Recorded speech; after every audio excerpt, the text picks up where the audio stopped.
ഈശോയിൽ ഏറ്റവും പ്രിയപ്പെട്ടവരെ, ഇന്ന് നാം ചിന്തിക്കുക ജോബിൻ്റെ പുസ്തകം 28-ാം അധ്യായം ജ്ഞാനത്തിൻ്റെ നിഗൂഢതയെക്കുറിച്ചാണ്. ജോബ് ജ്ഞാനത്തിൻ്റെ അന്തരാളത്തെക്കുറിച്ച് അല്ലെങ്കിൽ അതിൻ്റെ നിഗൂഢതയെക്കുറിച്ച് പറഞ്ഞു വയ്ക്കുന്ന ഒരു വചനഭാഗമാണ് 28-ാം അധ്യായം. ജ്ഞാനത്തെക്കുറിച്ച് ജോബ് സംസാരിക്കുമ്പോൾ ജോബിൻ്റെ ജീവിതം സഹനത്തിൻ്റെ ആഴങ്ങളിലായിരിക്കുമ്പോഴാണ്. അപ്പോൾ ജ്ഞാനത്തെക്കുറിച്ച് ഒരു മനുഷ്യന് പറയാൻ പറ്റണമെങ്കിൽ അവനിൽ ജ്ഞാനം ഉണ്ടായിരിക്കണം. അവൻ ജ്ഞാനം അനുഭവിച്ചവനായിരിക്കണം. അവൻ ജ്ഞാനം പങ്കുവയ്ക്കാൻ പറ്റിയ വിധത്തിൽ അവൻ്റെ ജീവിതത്തിൽ ജ്ഞാനം ആവസിച്ചിട്ടുണ്ട്. ജ്ഞാനമെന്ന് പറയുക രണ്ട് വിധത്തിലുണ്ട്. ഒന്ന് ആർജിച്ചെടുക്കുന്നതും മറ്റൊന്ന് ദൈവം തരുന്നതും. എന്നാൽ ജോബിൻ്റെ ജീവിതത്തിൽ ജ്ഞാനമെന്ന് പറയുന്നത് ദൈവം കൊടുത്തതാണ് എന്ന് വ്യക്തമായി നാം വെളിപ്പെടുത്തുകയാണ്. എങ്ങനെയാണ് അവന് ഈ ജ്ഞാനം കിട്ടിയത്? 27-ാം അധ്യായം 5-ാമത്തെ വചനത്തിൽ ഇപ്രകാരം ജോബ് പറയുന്നുണ്ട്: നിങ്ങൾ പറയുന്നത് ശരിയാണെന്ന് ഞാൻ ഒരിക്കലും പറയുകയില്ല. മരിക്കുവോളം ഞാൻ നിഷ്കളങ്കത കൈവെടിയുകയില്ല. ജോബ് തന്നെക്കുറിച്ച് പറയുന്ന ഒരു കാര്യമാണ്, സഹനത്തിൽ ചാരത്തിലിരിക്കുമ്പോൾ ദേഹത്ത് അരിച്ചിറങ്ങുന്ന പുഴുക്കളെ ചിരട്ട കൊണ്ട് ചിരണ്ടിക്കളയുമ്പോൾ ജോബ് പറയുകയാണ്, മരിക്കുവോളം നിഷ്കളങ്കത ഞാൻ വെടിയുകയില്ല. ഒരു വ്യക്തിക്ക് ജ്ഞാനം കിട്ടണമെങ്കിൽ അവനിൽ സത്യമുണ്ടായിരിക്കണം, നിഷ്കളങ്കത ഉണ്ടായിരിക്കണം, കള്ളത്തരം ഉണ്ടാകരുത്. ജ്ഞാനത്തിന് വേണ്ടി നാം ആഗ്രഹിക്കുന്നു, ജ്ഞാനമുള്ള വ്യക്തികളെ നാം മാനിക്കുന്നു, ജ്ഞാനമുള്ള വാക്കുകൾ കേൾക്കാൻ നാം കൊതിക്കുന്നു, ഇഷ്ടപ്പെടുന്നു. അങ്ങനെയെങ്കിൽ നിനക്കും ജ്ഞാനമുള്ളവനാകണോ? എങ്കിൽ നിൻ്റെ ജീവിതത്തിൽ ഒന്നാമത്തെ കാര്യം, നീ ഒരിക്കൽ പോലും സത്യസന്ധത, നിഷ്കളങ്കത കൈവെടിയരുത്. കള്ളത്തരത്തിന് വിധേയനാകരുത്, അല്ലെങ്കിൽ കള്ളത്തരം ചെയ്യരുതെന്ന് കർത്താവ് നമ്മോട് ഈ വചനം പറയുകയാണ്. ഇനി ജോബിന് ജ്ഞാനം ലഭിക്കാൻ രണ്ട് കാര്യങ്ങളുണ്ട് എന്ന് ജോബ് വീണ്ടും പറയുകയാണ്. ജോബിൻ്റെ പുസ്തകം 29-ാം അധ്യായം 3-ാമത്തെ വചനം: അവിടുന്ന് തൻ്റെ ദീപം എൻ്റെ ശിരസ്സിന് മുകളിൽ തെളിക്കുകയും ഞാൻ അവിടുത്തെ പ്രകാശത്താൽ അന്ധകാരത്തിലൂടെ നടക്കുകയും ചെയ്തു. പ്രിയപ്പെട്ടവരെ, എന്താണ് ഈ വചനത്തിൻ്റെ അർത്ഥം? ദൈവം തൻ്റെ ദീപം എൻ്റെ ശിരസ്സിന് മുകളിൽ തെളിച്ചു എന്ന് പറഞ്ഞാൽ അവന് ശിരസ്സിന് മുകളിൽ ഒരു ദീപം ഇരിക്കുന്നു എന്നല്ല, ബാഹ്യമായ അർത്ഥമല്ല അതിനുള്ളത്. മറിച്ച് അവൻ്റെ ജീവിതത്തിൽ ദൈവം ഒരു ഉൾക്കാഴ്ച കൊടുത്തു. ഈ സഹനത്തിൻ്റെ നടുവിലും ഞാൻ നിൻ്റെ കൂടെയുണ്ട്. ഉൾക്കാഴ്ച, ബോധ്യം, ദൈവിക ജ്ഞാനം അവന് കിട്ടിക്കഴിഞ്ഞു. അപ്പോൾ അവൻ പറയുകയാണ്, ഈ ദൈവിക ജ്ഞാനം എന്നിൽ പ്രകാശിച്ചു നിൽക്കുന്നത് കൊണ്ട് അവിടുത്തെ പ്രകാശത്താൽ അന്ധകാരത്തിലൂടെ നടക്കുകയും ചെയ്തു. ചുറ്റോട് ചുറ്റും അന്ധകാരമാണ്, നടക്കുന്ന പാതയിലും അന്ധകാരമാണ്. എന്ന് പറഞ്ഞാൽ ജോബിന് ആരുമില്ല, മക്കളും ഭാര്യയും എല്ലാവരും ജോബിന് നഷ്ടപ്പെട്ടു.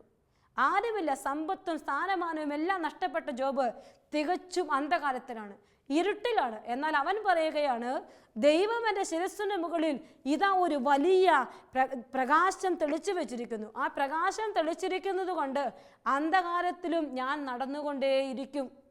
അന്ധകാരത്തിലും ഈ പ്രകാശത്തെ എനിക്ക് കാണാൻ പറ്റും. അതാണ് ദൈവിക ജ്ഞാനം, ഉൾക്കാഴ്ച, ഉൾബോധ്യം. പ്രിയപ്പെട്ടവരെ, ഈ ജ്ഞാനം കിട്ടേണ്ടത് ആദ്യം നമുക്കാണ്. മറ്റുള്ളവർക്ക് പകർന്നു കൊടുക്കാൻ അതിനേക്കാൾ ഉപരി എൻ്റെ വ്യക്തി ജീവിതത്തിൽ എനിക്കൊരു ജ്ഞാനം വേണം. ആ ജ്ഞാനമില്ലാത്തത് കൊണ്ടാണ് നമ്മളിൽ പലരും നിരാശയിലേക്ക് തകർന്നു പോവുക. ആത്മഹത്യയുടെ വക്കിലൊക്കെ എത്തി നിൽക്കാനുള്ള കാരണം ഉള്ളിലൊരു ജ്ഞാനം കിട്ടാഞ്ഞിട്ടാണ്.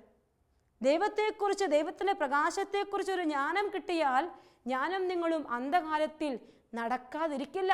അന്ധകാരം എപ്പോഴും നമ്മുടെ കൂടെയുണ്ട്, പക്ഷേ അന്ധകാരത്തിലും നടക്കാൻ ഒരു കൃപ ദൈവം നമുക്ക് തരും. അതാണ് കർത്താവിൻ്റെ ശക്തി എന്ന് പറയുക. പ്രിയപ്പെട്ടവരെ, അപ്പം അങ്ങനെയെങ്കിൽ ജോബിൻ്റെ ജീവിതത്തിൽ ജ്ഞാനം കിട്ടാനുള്ള രണ്ടാമത്തെ സവിശേഷത അതാണ് എങ്കിൽ, മൂന്നാമത്തെ സവിശേഷതയെക്കുറിച്ച് ജോബ് പറയുകയാണ്. 29-ാം അധ്യായം 5-ാമത്തെ വചനം: ദൈവത്തിൻ്റെ സൗഹൃദം എൻ്റെ കൂടാരത്തിൻ്റെ മേലുണ്ടായിരുന്നു, സർവശക്തൻ എന്നോട് കൂടെയുണ്ടായിരുന്നു.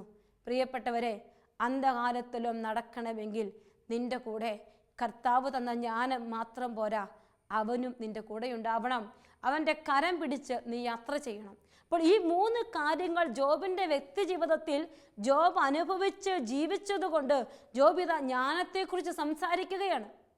ജ്ഞാനമുള്ള വാക്കുകൾ നിനക്ക് പറയണോ? നിന്റെ സഹനത്തിൻ്റെ നടുവിലും നിഷ്കളങ്കത കൈവെടിയാതെ ദൈവം തരുന്ന ഉൾക്കാഴ്ചയോടുകൂടി പ്രതീക്ഷയോടെ യാത്ര ചെയ്ത് ദൈവത്തിൻ്റെ കൂട്ടുപിടിച്ച് നീ യാത്ര ചെയ്താൽ നിനക്ക് ജ്ഞാനത്തെക്കുറിച്ച് പറയാൻ പറ്റും. മറ്റുള്ളവരോട് ജ്ഞാനത്തിൻ്റെ മഹത്വത്തെക്കുറിച്ച് സംസാരിക്കാൻ പറ്റും. പ്രിയപ്പെട്ടവരെ, പല വ്യക്തികളെയും നാം കേൾക്കും, പല വാക്കുകൾ നമ്മൾ കേൾക്കും, സാഹിത്യങ്ങൾ നമ്മൾ കേൾക്കും. എന്നാൽ ജ്ഞാനമുള്ള വാക്കുകൾ വ്യത്യസ്തമാണ്. ജ്ഞാനമുള്ള വാക്കുകൾക്ക് പ്രത്യേകതയുണ്ട്. അത് പറയുന്ന വാക്ചാതുര്യത്തിലല്ല, ചെയ്ത് കാണിക്കുന്ന ആക്ഷനിലല്ല അതിൻ്റെ പ്രത്യേകത. മറിച്ച് ജ്ഞാനം ഒരു വ്യക്തിയെ ജീവിക്കാൻ പ്രേരിപ്പിക്കും.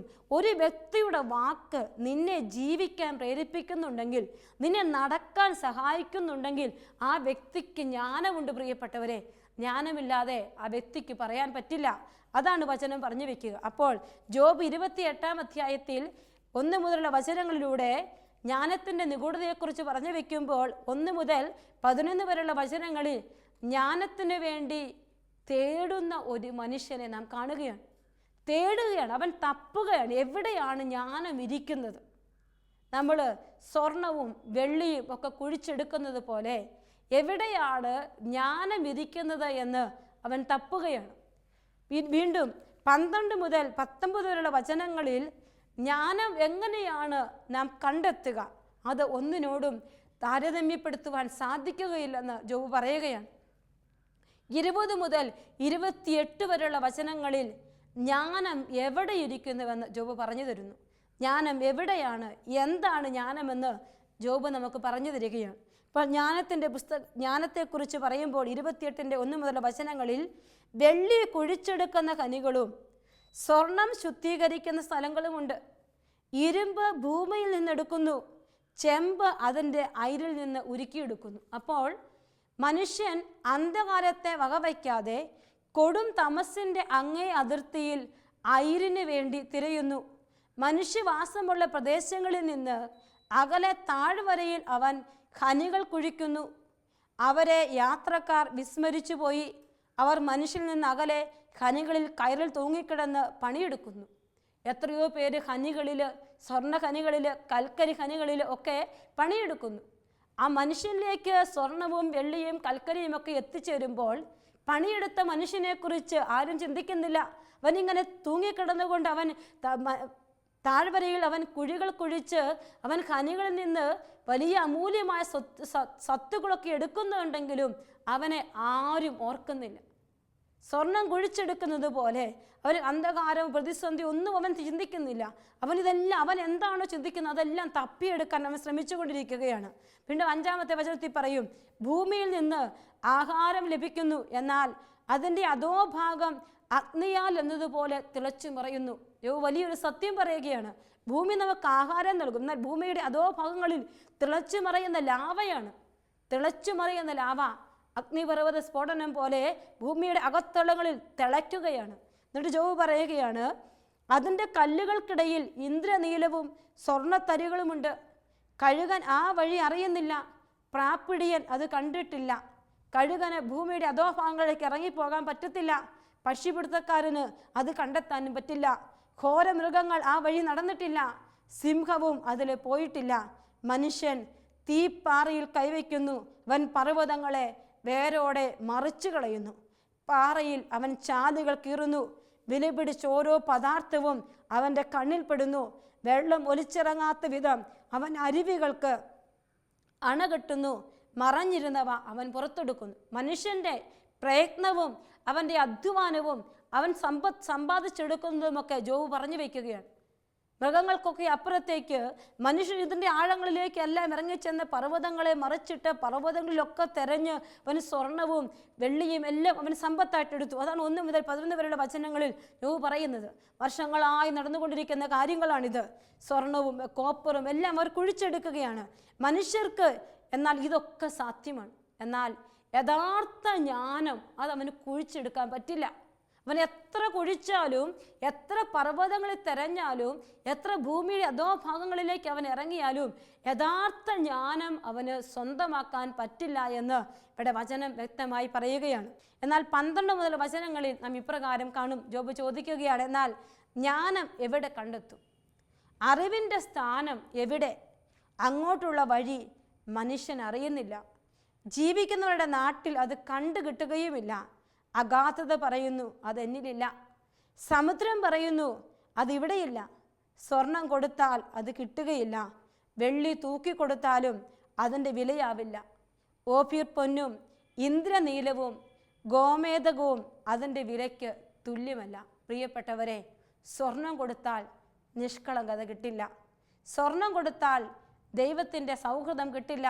സ്വർണം കൊടുത്താൽ നിന്റെ ജീവിതത്തിൽ ഉൾക്കാഴ്ചകൾ കിട്ടില്ല. ആഴപ്പെട്ട ബോധ്യം കിട്ടുകയില്ല. ജോബ് വ്യക്തമായി പറയുകയാണ്, ജ്ഞാനം കണ്ടെത്താൻ കുഴിച്ചെടുത്തതും ഈ ഭൂമിയിൽ മനുഷ്യൻ സമ്പാദിച്ചതും ശാസ്ത്ര നേട്ടങ്ങളുമൊന്നും നിനക്ക് കിട്ടില്ല.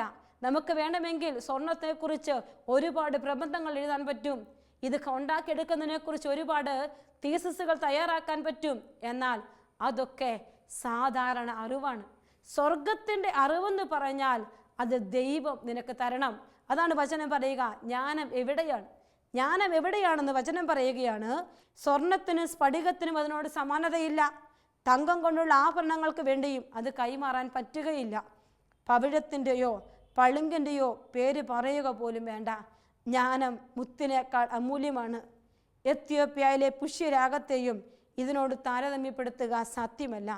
തങ്കം കൊണ്ടും അതിൻ്റെ വില നിശ്ചയിക്കാൻ കഴിയുകയില്ല. അപ്പോൾ ജ്ഞാനം എവിടെ നിന്ന് വരുന്നു? അറിവ് എവിടെ സ്ഥിതി ചെയ്യുന്നു? ജീവിക്കുന്നവരുടെ കണ്ണിൽ നിന്ന് അത് മറയ്ക്കപ്പെട്ടിരിക്കുന്നു. ആകാശപ്പറവകൾക്കും അത് അഗോചരമാണ്. നരകവും മരണവും പറയുന്നു, ഞങ്ങൾ അതേപ്പറ്റി കേട്ടിട്ട് പോലുമില്ല. അതിലേക്കുള്ള വഴിയും അതിൻ്റെ ആസ്ഥാനവും ദൈവം അറിയുന്നു. പ്രിയപ്പെട്ടവരെ, 22-ാമത്തെ വചനത്തിൽ ജോബ് വ്യക്തമായി പറയുകയാണ്, ജ്ഞാനത്തിലേക്കുള്ള വഴി, ജ്ഞാനം എവിടെ ഇരിക്കുന്നുവെന്ന് ദൈവം അറിയുന്നു. എന്തെന്നാൽ അവിടുന്ന് ഭൂമിയുടെ അതിർത്തികൾ വരെ കാണുന്നു. ഈ വചനത്തെക്കുറിച്ച് നമ്മൾ ചിന്തിക്കുമ്പോൾ മനുഷ്യൻ ലോകം മുഴുവൻ സഞ്ചരിച്ചു. ഓരോ ഗ്രഹങ്ങളിലൂടെ മനുഷ്യൻ എത്തിപ്പെട്ടു.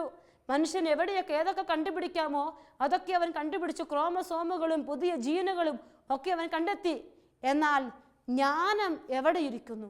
അവൻ കണ്ടെത്തിയിട്ടില്ല. എന്നിട്ട് കർത്താവിൻ്റെ വചനം ഇപ്രകാരം പറയുകയാണ്, അവിടുന്ന് ഭൂമിയുടെ അതിർത്തികൾ വരെ കാണുന്നു. എത്രമാത്രം മനുഷ്യൻ ആഴത്തിലേക്ക് ഇറങ്ങിയാലും ഭൂമിയുടെ അതിർത്തികൾ മുഴുവനായി കാണുവാൻ ഇന്ന് ഈ ലോകത്ത് ഒരു മനുഷ്യനോ ഒരറിവിനോ സാധ്യമല്ലെന്ന് വ്യക്തമായി പറയുകയാണ്. ആകാശത്തിന് കീഴിലുള്ളതെല്ലാം അവിടുന്ന് ദർശിക്കുന്നു.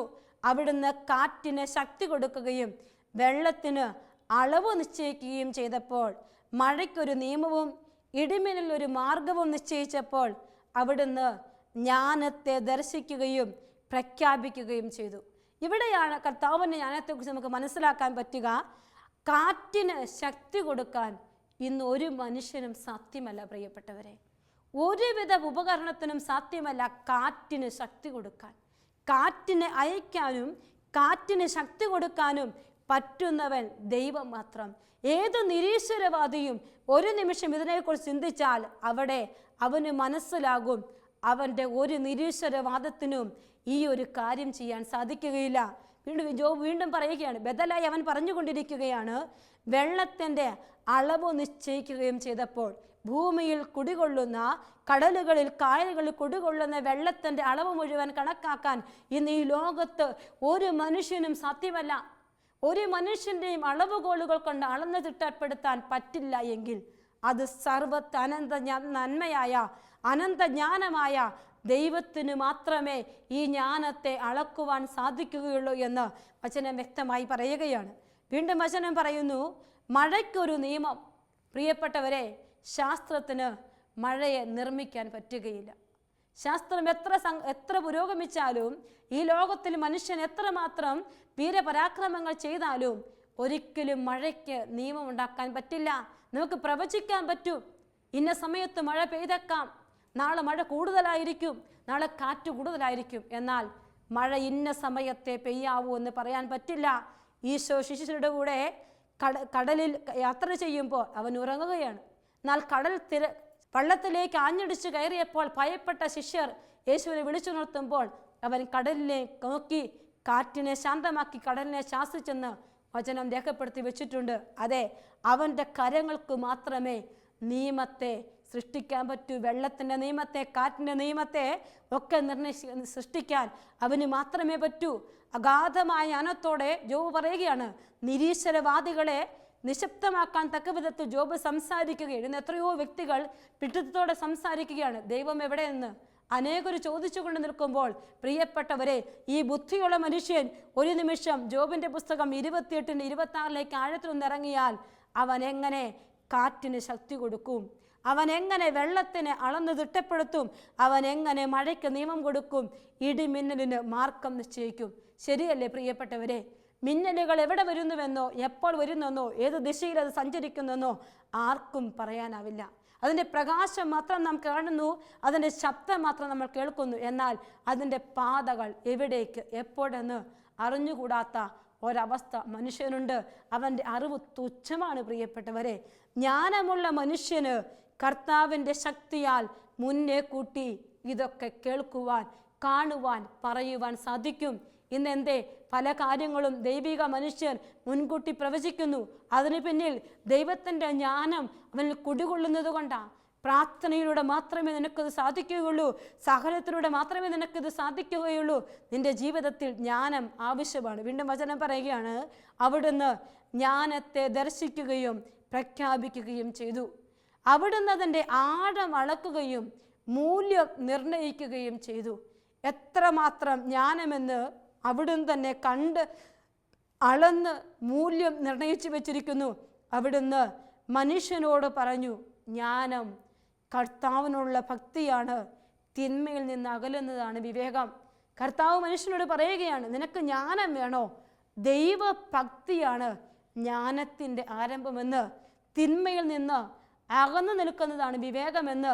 വിവേകിയായ മനുഷ്യൻ ജ്ഞാനമുള്ളവനായിരിക്കും, ജ്ഞാനമുള്ളവന് വിവേകമുണ്ടായിരിക്കും. അപ്പോൾ കർത്താവിനുള്ള ഭക്തി നിന്നിൽ ജ്ഞാനം വളർത്തും. അങ്ങനെയെങ്കിൽ പ്രിയപ്പെട്ടവരെ, ആരൊക്കെ ജ്ഞാനത്തിന് വേണ്ടി ആഗ്രഹിക്കുന്നുണ്ടോ, ആരൊക്കെ ജ്ഞാനത്തിന് വേണ്ടി കൊതിക്കുന്നുണ്ടോ, അവൻ്റെ ജീവിതത്തിൽ കർത്താവിനുള്ള ഭക്തി വളരട്ടെ. കർത്താവിനുള്ള ഭക്തി ജ്ഞാനത്തിൻ്റെ ആഴങ്ങളിലേക്ക് അവനെ കൊണ്ടുപോകുമെന്ന് സുഭാഷിതങ്ങളുടെ പുസ്തകം 2-ാം അധ്യായത്തിൽ ഇപ്രകാരം എഴുതി വെച്ചിരിക്കുന്നു. 2-ാം അധ്യായം 1, 2, 3 വചനങ്ങൾ എഴുതിയിരിക്കുകയാണ്. എൻ്റെ മകനെ, എൻ്റെ വാക്ക് കേൾക്കുകയും എൻ്റെ നിയമം കാത്തു സൂക്ഷിക്കുകയും ചെയ്യുക. നീ ജ്ഞാനത്തിന് നേരെ ചെവി കൊടുക്കുകയും അറിവിൻ്റെ നേരെ നിന്റെ ഹൃദയം ചായ്ക്കുകയും ചെയ്യുക. പൊരുൾ അറിയാൻ വേണ്ടി കേണപേക്ഷിക്കുക, അറിവിന് വേണ്ടി വിളിച്ചപേക്ഷിക്കുക. അതിനെ നിഗൂഢ നിധി വെള്ളി എന്നതുപോലെ തേടുകയും നിഗൂഢ നിധി എന്നതുപോലെ അന്വേഷിക്കുകയും ചെയ്യുക. അപ്പോൾ ദൈവഭക്തി എന്തെന്ന് ഗ്രഹിക്കുകയും ദൈവത്തെക്കുറിച്ചുള്ള അറിവ് നേടുകയും ചെയ്യും. അപ്പോൾ ദൈവഭക്തി എങ്ങനെയാണ് പ്രകടമാക്കാൻ പറ്റുക? കർത്താവിൻ്റെ വചനം കേൾക്കുന്നതിൽ, കർത്താവിൻ്റെ നിയമം പാലിക്കുന്നതിൽ, കർത്താവിന് വേണ്ടി ചെവി കൊടുക്കുന്നതിൽ, കർത്താവിന് വേണ്ടി പ്രാർത്ഥിക്കുന്നതിൽ. 4 കാര്യങ്ങളിലാണ് ദൈവഭക്തി രൂഢമൂലമായിരിക്കുക എന്ന് സുഭാഷിതങ്ങൾ പറയുകയാണ്. അവൻ്റെ വചനം കേൾക്കുന്നതിൽ, അവൻ്റെ നിയമം പാലിക്കുന്നതിൽ, അവനോട് പ്രാർത്ഥിക്കുന്നതിൽ, അവന് വേണ്ടി ചെവിയോർക്കുന്നതിൽ നിന്റെ ജീവിതത്തിൽ ദൈവഭക്തി അടിയുറച്ചു നിൽക്കും. അപ്പോൾ നിനക്ക് ജ്ഞാനം കിട്ടും, നീ ദൈവത്തെക്കുറിച്ച് അറിവ് നേടും, കർത്താവ് നിനക്ക് ജ്ഞാനം തരും. അവിടുത്തെ വചനത്തിൽ നിന്ന് അറിവും വിവേകവും പുറപ്പെടും. മനസ്സിലായോ? അതായത് ദൈവഭക്തി എന്ന് പറയുന്നത് ഒരു വ്യക്തിക്ക് ജ്ഞാനം കൊടുക്കുമെങ്കിൽ ജ്ഞാനമുള്ള വിവേകിയായി മാറുമെന്നും വിവേകമുള്ളവൻ ദൈവഭക്തിയിൽ അടിയുറച്ചു നിൽക്കുമെന്നും അത് കർത്താവ് നിനക്ക് തരുമെന്നും വചനം പറയുകയാണ്. കർത്താവ് ജ്ഞാനം നൽകുന്നു, അവിടുത്തെ വചനത്തിൽ നിന്ന് അറിവും വിവേകവും പുറപ്പെടുന്നു. സത്യസന്ധർക്കായി, വീണ്ടും വചനം പറയുകയാണ്, സത്യസന്ധർക്കായി അന്യൂനമായ ജ്ഞാനം കരുതി വയ്ക്കുന്നു. പ്രിയപ്പെട്ടവരെ, ജോബിന് ജ്ഞാനത്തെക്കുറിച്ച് പറയാൻ സാധിക്കും. 3 കാര്യങ്ങൾ ഞാൻ പറഞ്ഞത് നിങ്ങൾ മറന്നിട്ടില്ലല്ലോ. ജ്ഞാനം കിട്ടുക നിഷ്കളങ്കതയുള്ളവർക്ക്, കർത്താവിൻ്റെ വഴിയെ ചരിക്കുന്നവർക്ക് ജ്ഞാനം കിട്ടും. 2-ാമത്തെ കാര്യം ദൈവ സൗഹൃദം എങ്ങനെയാ? പ്രാർത്ഥനയിലൂടെ നീ അവൻ്റെ സൗഹൃദം നേടിയെടുക്കണം. വചനം വായിച്ചും നീ അവൻ്റെ സൗഹൃദം നേടിയെടുക്കണം. വീണ്ടും മൂന്നാമത്തെ കാര്യം വചനം പറഞ്ഞു, കർത്താവിൻ്റെ ഉൾക്കാഴ്ച. വചനത്തിലൂടെ കിട്ടും ഉൾക്കാഴ്ച. ആ ഉൾക്കാഴ്ച നിനക്കുണ്ടെങ്കിൽ നിന്റെ ജീവിതത്തിൻ്റെ സഹനങ്ങൾ ഏറി വരുമ്പോൾ നിനക്ക് ജ്ഞാനമുണ്ടാകും. ജ്ഞാനമുള്ളിടത്ത് വിവേകമുണ്ട്, വിവേകമുള്ളിടത്ത് ജ്ഞാനമുണ്ട്. അവിടെ ദൈവം കുടികൊള്ളുന്നുണ്ട്. ജ്ഞാനം ദൈവത്തിൽ മാത്രമാണ്. ദൈവമാണ് നിനക്ക് ജ്ഞാനം തരിക. സുഭാഷിതം 2:6. എന്തെന്നാൽ കർത്താവ് ജ്ഞാനം നൽകുന്നു, അവിടുത്തെ വചനത്തിൽ നിന്ന് അറിവും വിവേകവും പുറപ്പെടുന്നുവെന്ന് വചനം പറയുന്നു. സത്യസന്ധർക്കായി അന്യൂനമായ ജ്ഞാനം കരുതി വയ്ക്കുന്നു. പ്രിയപ്പെട്ടവരെ, ജ്ഞാനത്തിന് വേണ്ടി നമുക്ക് ആഗ്രഹിക്കാം. ജ്ഞാനത്തിന് വേണ്ടി നമുക്ക് കാതോർത്ത് പ്രാർത്ഥിക്കാം. കർത്താവേ, എൻ്റെ ജീവിതത്തിൽ നിഷ്കളങ്കതയോടെ വ്യാപരിച്ചുകൊണ്ട് ജ്ഞാനം സ്വന്തമാക്കാൻ കൃപ തരണമെന്ന് പ്രാർത്ഥിക്കുക. നിനക്ക് ജ്ഞാനം വേണോ? ജ്ഞാനമുള്ള വ്യക്തിയായി മാറണോ? ഇന്നു മുതൽ നിൻ്റെ ജീവിതത്തിൽ എത്രമാത്രം നിഷ്കളങ്കതയോടെ വ്യാപരിക്കാൻ നിനക്ക് സാധിക്കുമോ അത്രമാത്രം ദൈവം നിന്നോട് അടുത്തായിരിക്കും. ദൈവം നിൻ്റെ കൂടെ വസിക്കും. എവിടെ പരിശുദ്ധിയുണ്ടോ, ഇവിടെ സത്യസന്ധതയുണ്ടോ, വചനം തന്നെയായ സത്യമായ ദൈവം നിൻ്റെ കൂടെയുണ്ടാകും. കർത്താവിനോട് നമുക്ക് പ്രാർത്ഥിക്കാം. കർത്താവേ, എനിക്ക് ജ്ഞാനം തരണമേ. എൻ്റെ തമ്പുരാനെ, നിഷ്കളങ്കതയോടെ വ്യാപരിച്ചുകൊണ്ട് ദൈവിക ജ്ഞാനം സ്വന്തമാക്കാൻ എനിക്ക് കൃപ തരണേ കർത്താവേ.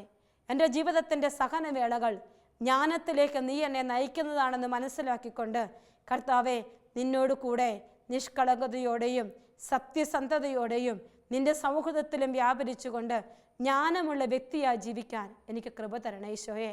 അതിനുള്ള എല്ലാ മേഖലകളും കർത്താവെ, അവസരങ്ങളും എൻ്റെ മുമ്പിലേക്ക് വെച്ച് തരണമേ എന്ന് പ്രാർത്ഥിക്കുന്നു. കേണപേക്ഷിക്കാൻ എന്നെ പഠിപ്പിക്കണേ കർത്താവെ. നിൻ്റെ വലിയ കൃപയ്ക്ക് നന്ദി പറഞ്ഞുകൊണ്ട് നിനക്കെല്ലാ സ്തുതിയും എല്ലാ മഹിമയും എല്ലാ ആരാധനയും അർപ്പിക്കുന്നു. നിത്യം പിതാവും പുത്രനും പരിശുദ്ധാത്മാവുമായ സർവേശ്വര. ആമേൻ.